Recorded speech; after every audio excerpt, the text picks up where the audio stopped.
नमस्कार मित्रों, कैसे हो आप लोग? सब बढ़िया, फंडास्टिक। चलिए, एमपीपीसीएस मुख्य परीक्षा 2017 में पूछे गए प्रश्नों को हल करने की प्रक्रिया में आगे बढ़ते हैं। मध्यकालीन भारत का इतिहास शुरू होता है। इसमें पहला प्रश्न है तराइन का द्वितीय युद्ध। 3 अंक का है ये। तो क्या है?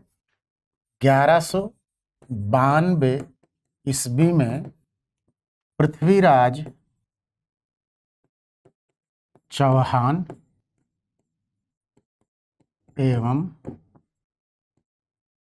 मोहम्मद गोरी के बीच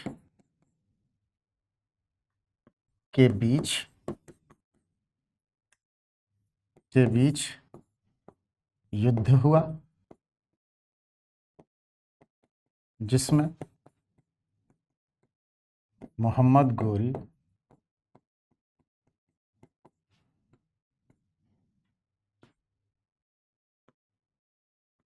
विजयी हुआ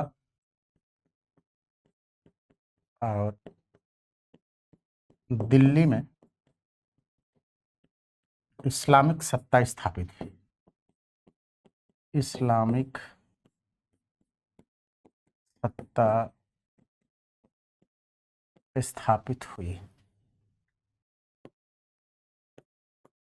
थोड़ा सा शब्द ज्यादा हो जाएगा।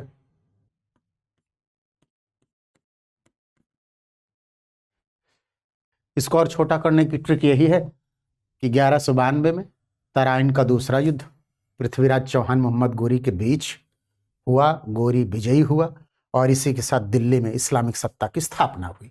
थोड़ा ये सब शब्द कट कर सकते हैं आप, तो थोड़ा सा कम हो जाएगा शब्द। तो इस तरह से इनको आप देख सकते हो, क्योंकि शब्द लिमिट है 10 शब्द। 3 अंक का है तो 10-15 शब्द ज्यादा से ज्यादा आप कर सकते हो। इसमें ऐसा कुछ भी मैंने नहीं लिखा जिसकी आप काट छांट करोगे, क्योंकि दिल्ली में इस्लामिक सत्ता स्थापित हुई, ये रिजल्ट है इसका, ये इसका टाइम है, ये पर्सनालिटी जिनके बीच युद्ध हुआ। तो कम से कम 1, 2, 3 सूचना तो जरूरी है। एक यह है कि विजयी हुआ, 4 सूचना हो गई, तो 3-4 सूचनाएं तो कम से कम आपको देना ही है। चूंकि तराइन का द्वितीय युद्ध लिख चुका है, इसलिए इसको हम नहीं लिख रहे हैं। इस तरह से इनको आप जो है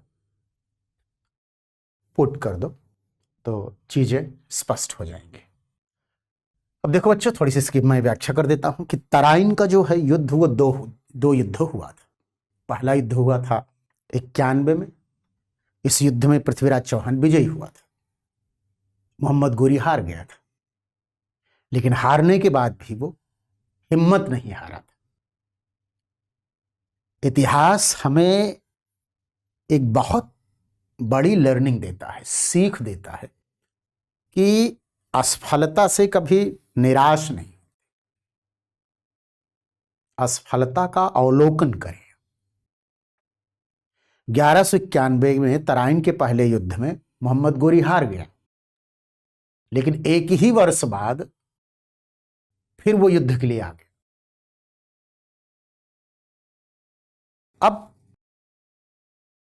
कुछ न कुछ वो देखा होगा कि इस वजह से हम हारे, इस वजह से पृथ्वीराज चौहान जीता, और दूसरे युद्ध में पृथ्वीराज चौहान हार गया।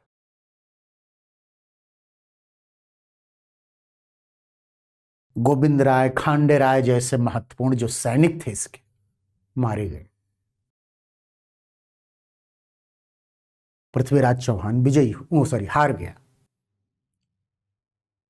चूंकि पृथ्वीराज चौहान दिल्ली का शासक था, इसलिए मोहम्मद गोरी दिल्ली को जीत लिया और दिल्ली पर इस्लामिक सत्ता की स्थापना हो गई। यहीं से उत्तर भारत में, कमोबेश या भारत में, तुर्की शासन की नींव पड़ी। यानी तराइन का द्वितीय युद्ध भारत के इतिहास में लड़े गए महत्वपूर्ण युद्धों में से एक युद्ध है। कारण ये कि युद्धों का महत्व परिणाम देख के आप जज करें। इस युद्ध ने इस्लामिक सत्ता की स्थापना दिल्ली में कर दिया और दिल्ली को ही आधार बनाकर या दिल्ली विजय के बाद मोहम्मद गोरी ने अन्य जो शासक थे उत्तर भारत के मजबूत, उन सबको हराया। कुछ खुद हराया, कुछ अपने सिपह सलारों के द्वारा विजय प्राप्त किया।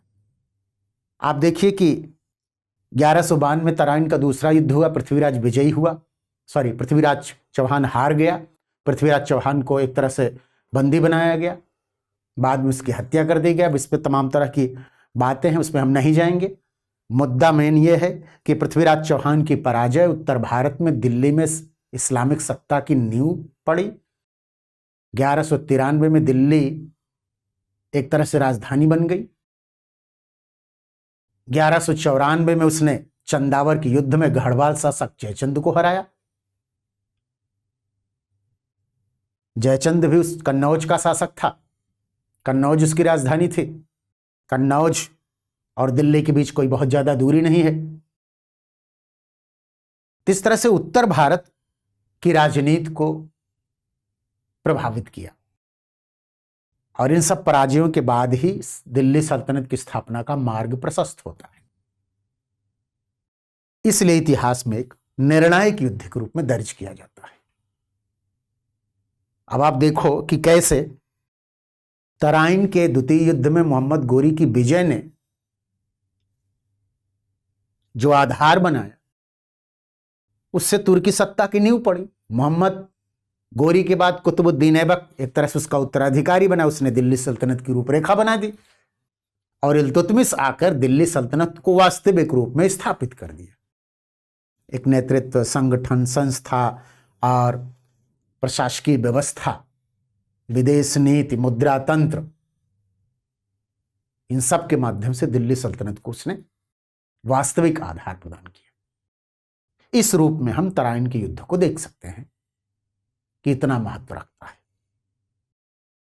ऐसे ही बाद के युद्धों में आप देखिए कि कैसे पानीपत का पहला युद्ध, पानीपत का दूसरा युद्ध, पानीपत का तीसरा युद्ध, प्लासी का युद्ध, बक्सर का युद्ध।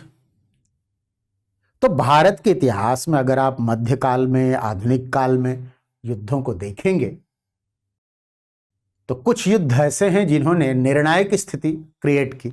जैसे प्राचीन काल में आप जाएं तो दशराज का युद्ध, सुदास विजयी हुआ, एक मजबूत शासक के रूप में स्थापित हुआ वो,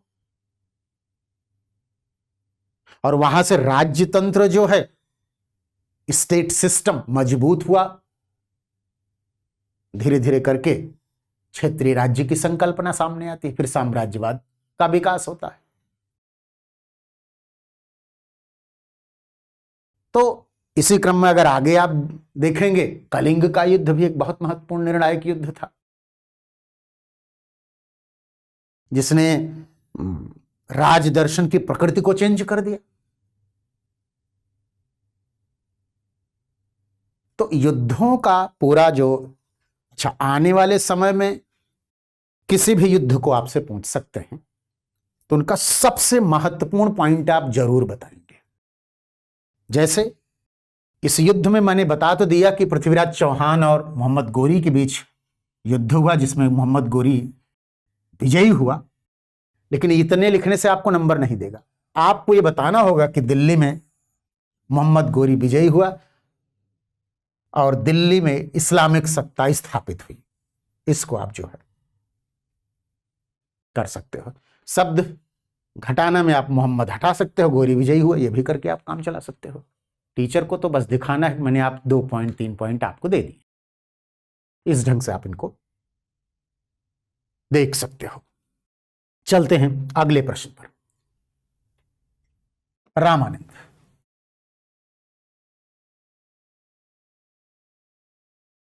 ये उत्तर भारत के भक्ति संत थे जो या इसको ऐसे न लिख करके, चूंकि शब्द लिमिट है, इन्होंने उत्तर एवं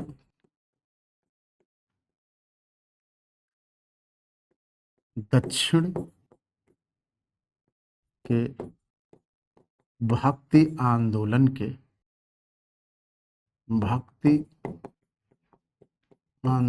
के सेतु बने। इन्होंने उत्तर एवं दक्षिण के भक्ति आंदोलन के सेतु के रूप में काम, इन्होंने, या आप कह सकते हो इन्होंने उत्तर एवं दक्षिण के भक्ति आंदोलन के बीच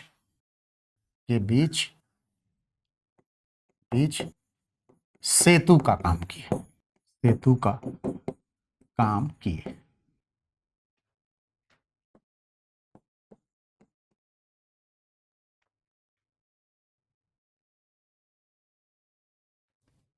कबीर इनके शिष्य थे। रामानंदी संप्रदाय की स्थापना किया।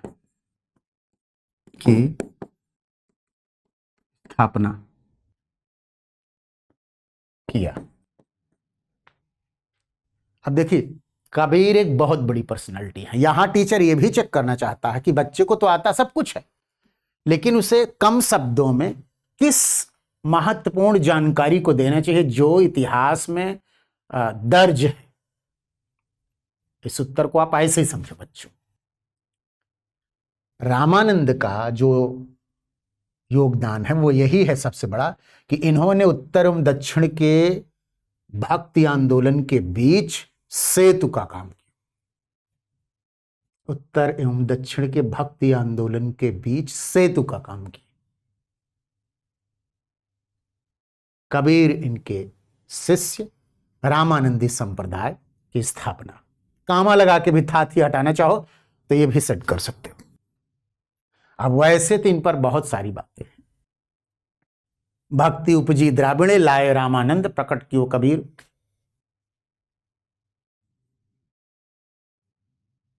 दो द्वीप नवखंड करके ऐसे कुछ है लाइन।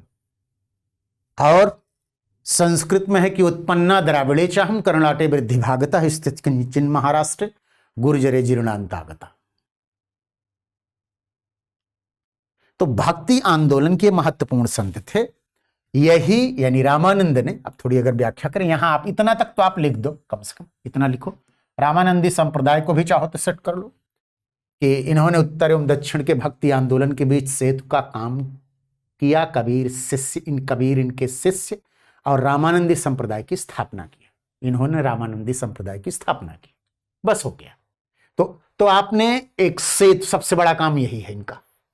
दूसरा, कबीर इनके शिष्य थे, तो कबीर एक बहुत बड़ी पर्सनालिटी भक्ति आंदोलन के निर्गुण परंपरा के संत थे। रामानंदी संप्रदाय, वैसे तो अगर आप देखो तो इनकी एक बहुत और अच्छी लाइन है, उसको भी आप मिस कर सकते हो, मतलब पुट कर सकते हो। जैसे रामानंद भक्ति संत थे, इन्होंने कहा जाति पात पूछे नहीं कोई, हरि को भजे सो हरि का होई। यह भी बहुत महत्वपूर्ण चीज है, आप डाल सकते हो। रामानंद के बारे में कहा जाता है बच्चों कि इनका जन्म प्रयाग में हुआ था, एक ब्राह्मण परिवार में। और भक्ति आंदोलन जो दक्षिण में शुरू हुआ था, भक्ति आंदोलन जो दक्षिण में शुरू हुआ था, उसको ये यहां ले आए उत्तर में। यानी उत्तर भारत में भक्ति आंदोलन को लाने का श्रेय रामानंद को है। इसलिए इनको उत्तर और दक्षिण के बीच भक्ति आंदोलन का सेतु कहा जाता है। या रामानंद ने उत्तर और दक्षिण भारत के भक्ति आंदोलन के बीच सेतु का काम किया। रामानंदी संप्रदाय की स्थापना की। जाति पाति पूछे नहीं कोई, हरि को भजे सो हरि का होई, जैसी जो धारणा है, ये बहुत प्रगतिशील अवधारणा थी। आप देखिए बच्चों कि रामानंद के शिष्य विभिन्न जाति के थे। कबीर जुलाहा, रैदास चमार, धन्ना जाट, पन्ना राजपूत, सेना नाई, पद्मावती और सुरसरी जैसी दो शिष्याएं भी थी, और इन्होंने जो भक्ति आंदोलन लाया वो उत्तर भारत में दो धाराओं में बंट गया, निर्गुण परंपरा और सगुण परंपरा।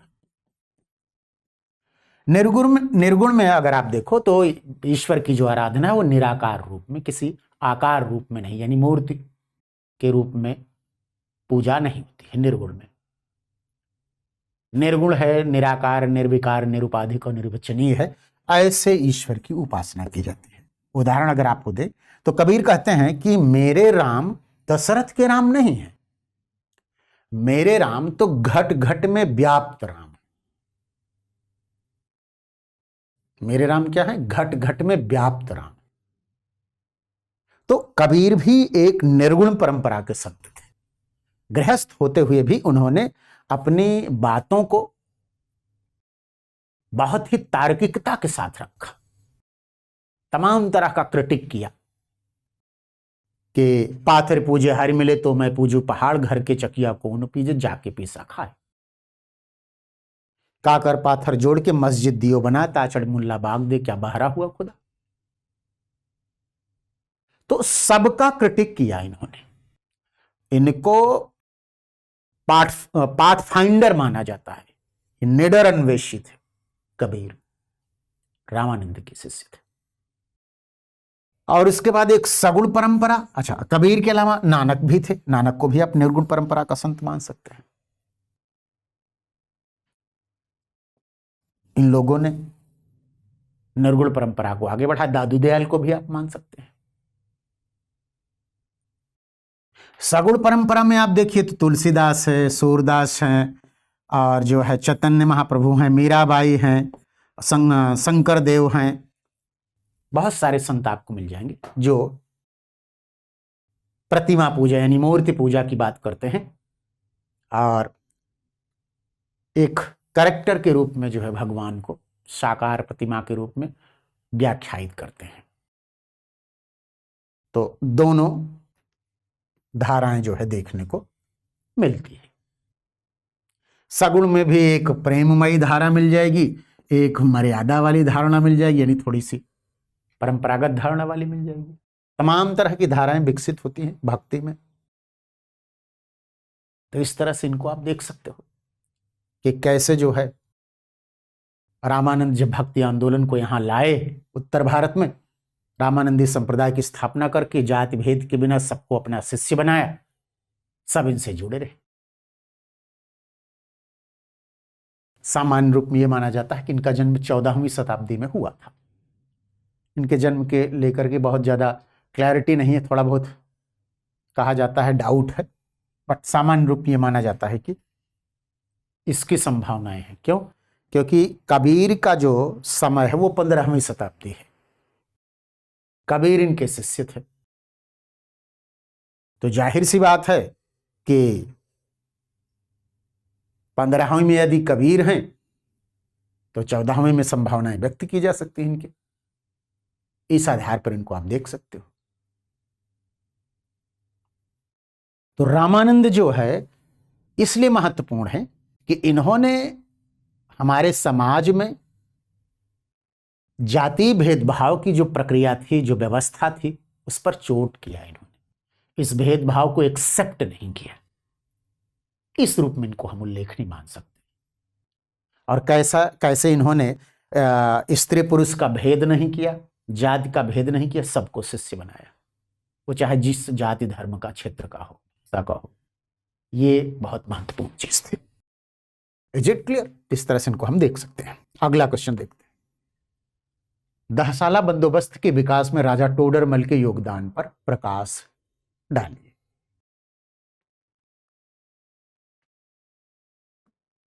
टोडरमल को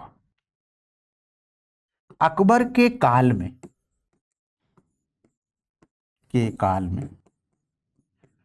1580 ईस्वी में टोडरमल एवं मंसूर के सहयोग से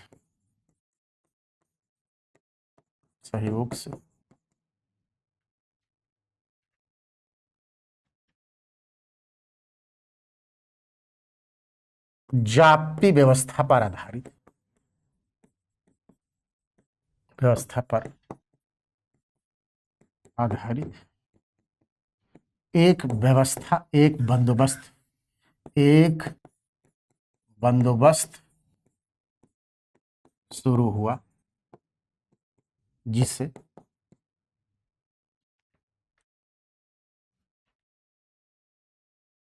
आईने दहसाला कहते हैं। आईने दहसाला कहते हैं।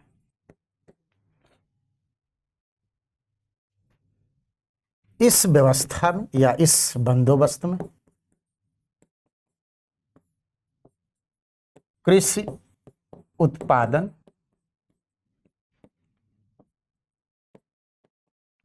कृषि उत्पाद की कीमत एवं कृषि क्षेत्र, तीन बातों को, कृषि क्षेत्र को आधार बनाकर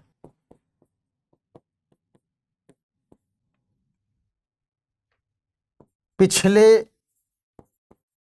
10 वर्ष के उत्पादन एवं मूल्य का आंकड़ा इकट्ठा करके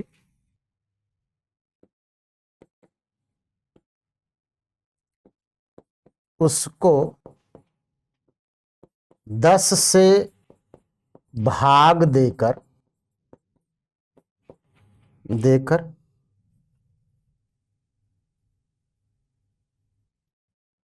उपलब्ध मात्रा का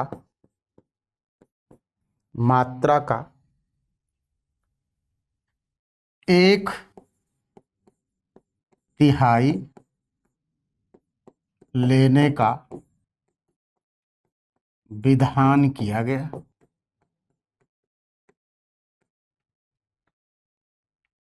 इसलिए इसे दहसाला बंदोबस्त कहते हैं। दहसाला बंदोबस्त कहते हैं। यह बंदोबस्त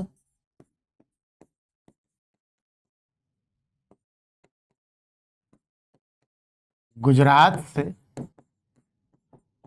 इलाहाबाद, आज प्रयागराज कहते हैं, गुजरात से इलाहाबाद तक के क्षेत्र में स्थापित की गई थी। बाद में इसको बढ़ा भी दिया गया था। क्षेत्र में स्थापित की गई थी, स्थापित की गई थी।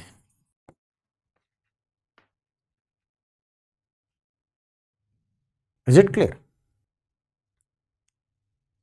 तो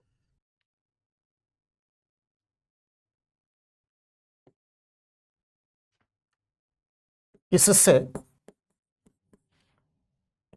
एक रैयतवाड़ी व्यवस्था स्थापित होती है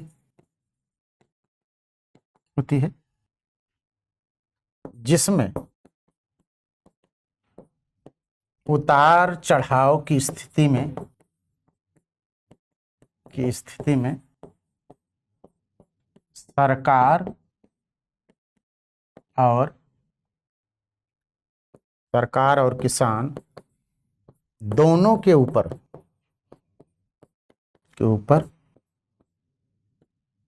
ज्यादा प्रभाव नहीं पड़ता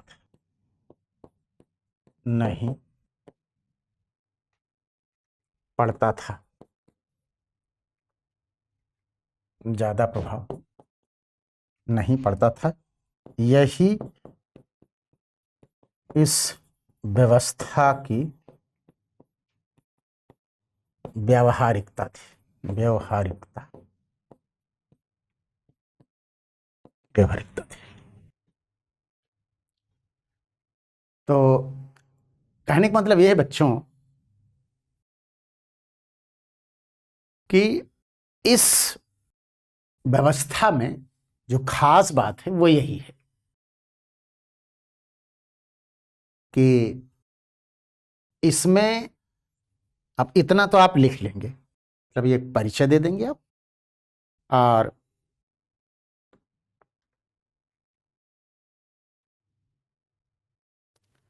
तो लगभग ये 100 शब्द में आपका हो जाएगा कमोबेश। और इसकी थोड़ी सी मैं व्याख्या कर दूं, इतना तो आप कम से कम बता ही देंगे। किसने शुरू किया, किस समय में, किसके काल में, इसकी प्रकृति क्या थी, कहाँ इंट्रोड्यूस हुआ, क्या प्रभाव पड़ा, कौन लाभान्वित हुआ, और क्या इसके व्यवहारिकता। इतने पॉइंट्स इसमें शामिल किए गए हैं। इससे आपका आंसर कंप्लीट हो गया।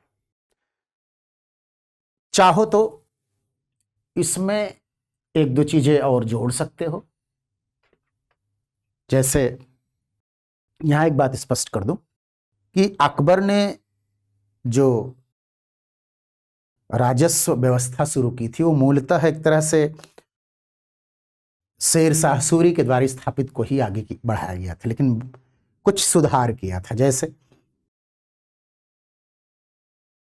शेर शाह सूरी ने भूमि का वर्गीकरण उत्तम, मध्यम और निम्न में किया था। अकबर ने ऐसा नहीं किया। अकबर ने क्या किया बच्चों कि उसने भूमि की 4 श्रेणियां बना दी। पोलज, जिसमें हर वर्ष खेती थी। परती, जिसमें साल 6 महीना के बाद खेती होती थी। चाचर, जिसमें 2-3 साल के बाद खेती, और बंजर, जिसमें 5 साल के बाद खेती होती थी। अब देखिए यहां व्यवहारिकता आई, यानी आईने दहसाला के बैकग्राउंड में बहुत सारी चीजें आप देख सकते हैं। पहला, भूमि का वर्गीकरण किया। दूसरा, इलाही गज से भूमि की पैमाइश करवाई। तीसरा, शुरू में उसने जो डेटा था उसके आधार पर आईने दहसाला को विकसित होने में एक व्यवहारिकता मिली, एक आधार मिला। अब 10 साल का एवरेज निकालकर उसका तिहाई, 10 साल का औसत यानी 10 से भाग देकर जो बचा उपलब्ध हुआ उसका 1/3 लिया जाता था। जैसे कि मैंने बिल्कुल सरल शब्दों में लिख भी दिया। चाहो तो आप 10 साल का औसत निकालकर उसका 1/3 शब्दों को भी इस्तेमाल कर सकते हो, कोई फर्क नहीं पड़ेगा। तो उसके पास चूंकि 1570 से लेकर के और 80 के बीच तक का डाटा था उसके पास,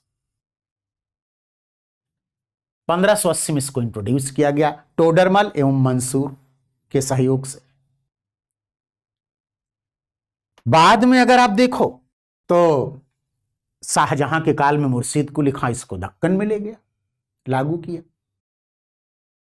इसका फायदा क्या है, जैसा कि मैंने इसमें मेंशन भी कर दिया कि चूंकि 100 शब्द में लिखना है तो इससे ज्यादा स्कोप लिखने का नहीं है, लेकिन समझा दे रहा हूं आपको। मान लीजिए 200 शब्द में पूछ ले तो आप कैसे लिखोगे इसको, तब इसमें 2, 4, 5 पॉइंट और आप लिखोगे कि अकबर ने भूमि का वर्गीकरण किया, चारों वर्गीकरण की चीजें बता दो। इलाही गज का प्रयोग किया नापने के लिए, यानी सिकंदरी गज में जो 39 अंगुल थे इसमें 2 अंगुल बढ़ाकर 41 अंगुल कर दिया, एक बात, ठीक है। शेरशाह सूरी को उत्तम, मध्यम, निम्न से प्रगतिशील था, तीसरी चीज। चौथी चीज ये कि इसके पास 1570 से जो डाटा था 80 तक का, 10 साल का डाटा, ये डाटा बड़ा काम का हुआ। अब इसमें क्या होता था कि जैसे 1581 के लिए निर्धारण करना है तो 1571 से लिया जाएगा, यानी पीछे का हर वर्ष 1 वर्ष छोड़ा जाएगा।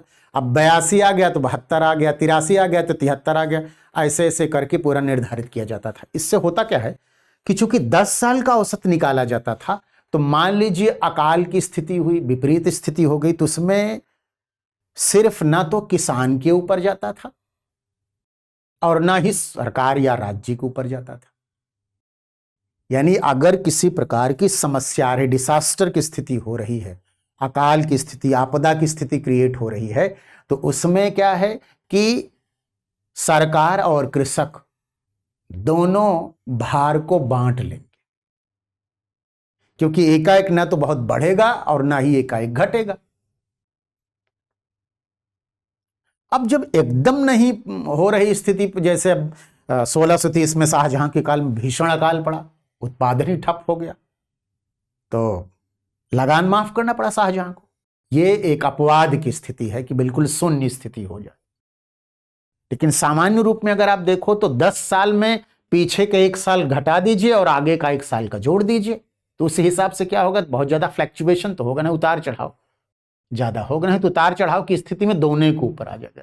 ये इसकी एक व्यवहारिकता थी, ये एक अच्छाई आप मान सकते हो इसकी, कि कैसे इसने जो है एक प्रैक्टिकलिटी का उदाहरण प्रस्तुत किया।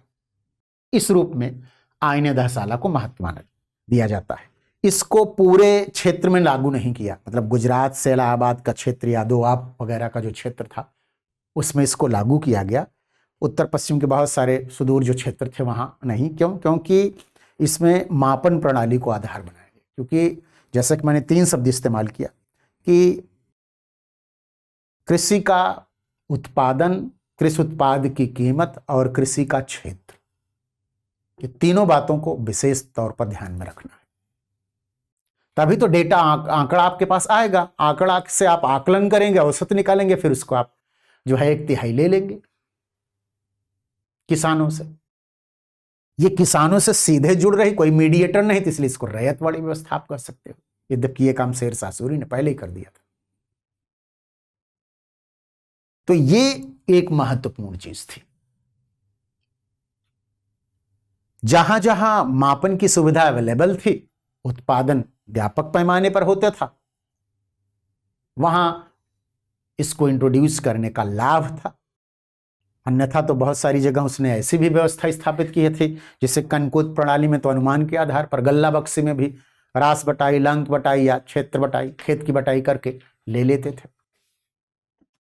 लेकिन जाप्ती प्रणाली में, जो मापन आधारित प्रणाली थी, इसको इसी ऐसे ही एरिया में इंट्रोड्यूस किया गया जहां हमारे पास मापन के द्वारा एक डेटा, आंकड़ा उपलब्ध है। एक तरह से आप देखो, थोड़ी सी और अगर मैं तुलना करूं तो अलाउद्दीन खिलजी पहला था। अच्छा, एक चीज और मेंशन कर दूं कि इसके बाद जो उतार चढ़ाव के बाद जो डेटा आता था, उसकी एक दर तालिका बना दी, जिसे हम रई कहते थे। रई एक तालिका, और जब निर्धारण कर दिया जाता था 1/3, तो वो हम दस्तूर के रूप में उसको इंट्रोड्यूस कर देते थे। किरोड़ी नामक एक अधिकारी की नियुक्ति किया था, 2.5 लाख दाम की वसूली करता था प्रत्येक वर्ष। अकबर के काल में ये एक अधिकारी के रूप में जाना जाता था। तो जहां जैसी व्यवस्था राजस्व की संभव थी, उसी हिसाब से काम किया। अलाउद्दीन खिलजी ने पहली बार बिस्वा को इकाई बना करके भूमि का मापन करवाया, पैमाइश करवाई, फिर आधा ले लिया। उससे थोड़ा सा अच्छा भूमि का वर्गीकरण किया शेरशाह सूरी, लेकिन उसका वर्गीकरण मोटे तौर पर था। अकबर ने इसमें और उसको थोड़ा सा ज्यादा व्यवहारिकता का आधार दिया, और इनसे भी ज्यादा प्रगतिशील जब कार्नवालिस का बंदोबस्त है, उसमें जो कमी रही तो रैयतवाड़ी में आ गया। रैयतवाड़ी की कमी को महलवाड़ी में दूर करने का प्रयास किया। होल्ट, मैकेंजी और बर्ड वगैरह के नेतृत्व में उत्तर भारत की जो राजस्व व्यवस्था स्थापित की गई। तो एक तरह से आप देख सकते हो कि इनका एक विकास हो रहा है। इस तरह से इनको हम देख सकते हैं। मिलते हैं अगले वीडियो में।